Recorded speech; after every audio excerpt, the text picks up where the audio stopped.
The adults in the room. Welcome back to another episode of Spin Cycle America. We're going to continue talking about protecting our children from predators out there. I'm your host, Todd. So let's get busy. What happens to being the adult in the room?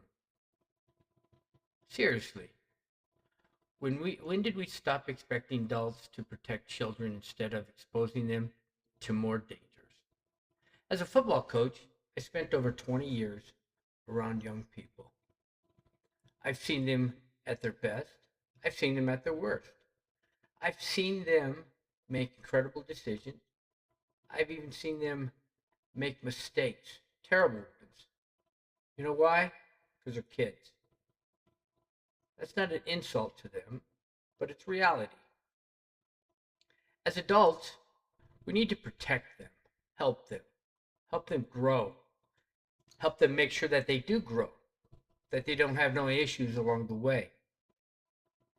Their minds are growing, their bodies are growing, they're maturing.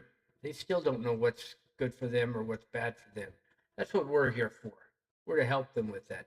We're to help them mature. We're to help them make it to adulthood. We need to be there for them. We are their rock for them to lean on. Kids are still learning, they're trying to grow, still growing. They're trying to figure out who they are. And that's why adults have a responsibility to protect them. With this digital age we live in, it's now become more crucial than ever. And I'm going to talk a little bit more about the digital age here in just a few minutes. But predators now are on the internet preying on our most vulnerable, valuable resources. We need to be more vigilant. So, the main message here is one of the biggest problems I see today is that we've become more focused on arguing with each other, that we've lost sight in some of our basic truths.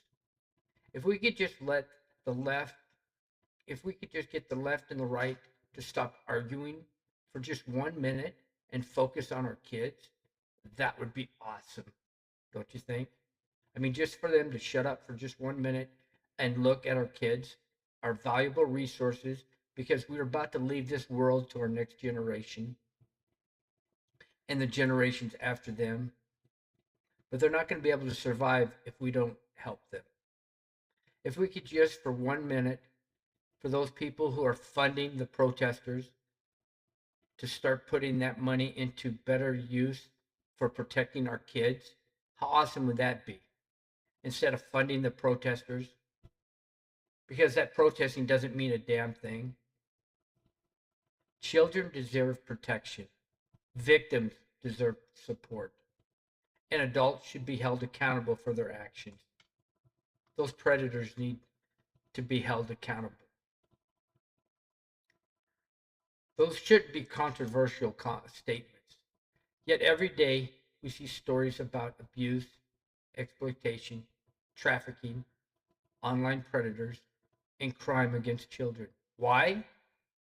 Because we have too many people turning their backs, fighting for stupid causes that don't need to be fought for. Some of our adults need to grow up and actually see what it what is worth fighting for. Every one of those stories represent a life changed forever. It's easy to look at statistics. It's harder when you realize every statistic has a face, has a family, has a story. A child who trusted an adult and paid a terrible price for it because that adult didn't stand up, or that adult was too busy worrying about going to a stupid protest to get paid $15 to go to a stupid protest. How stupid is that? It is time we put away the childish games some of these adults are playing. Start looking at the real problems.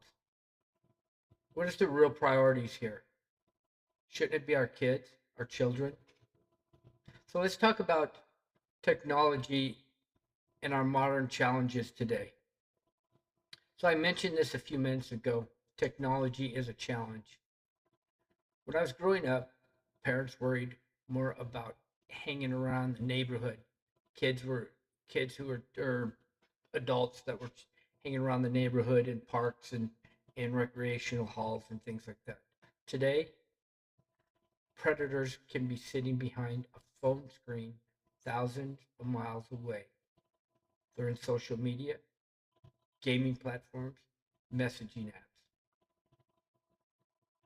places where parents may never even think to look. Technology isn't the enemy, but pretending these dangers don't exist don't help anybody. The answer isn't panic. The answer is involvement. Parents have to know what's happening in their kids' lives today.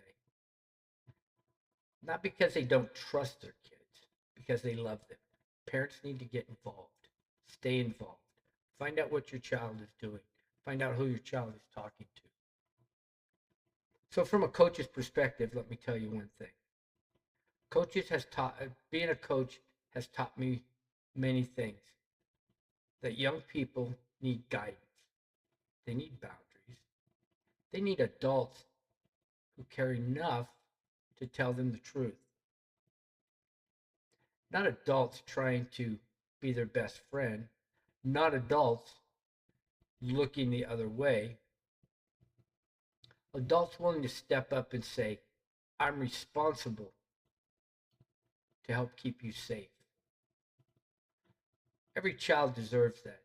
Stop being their best friend for a change and be their parent. So, in closing, I want to leave you with this. At the end of the day, protecting children isn't a political issue, it's a human issue. No matter where you stand politically, we should all agree that children deserve safety, support, and protection.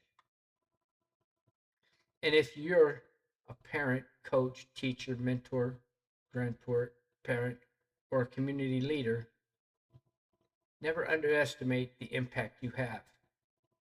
Sometimes the difference between a child becoming a victim or staying safe is one adult paying attention. One conversation may be all it takes. One question, one person willing to stand up. Be that person. Be that person that child can count on, that child can turn to, that that child can lean on. Be that person that child can lean on or hug if they need to. So here's a call to action. If you believe protecting children should be a priority for every community in America, hit that like button below, subscribe to Spin Cycle America, and leave a comment below. What role do you think parents, coaches, and communities should play in keeping kids safe? I'd love to hear your comments and your thoughts. Again, thank you, and you all have an outstanding day.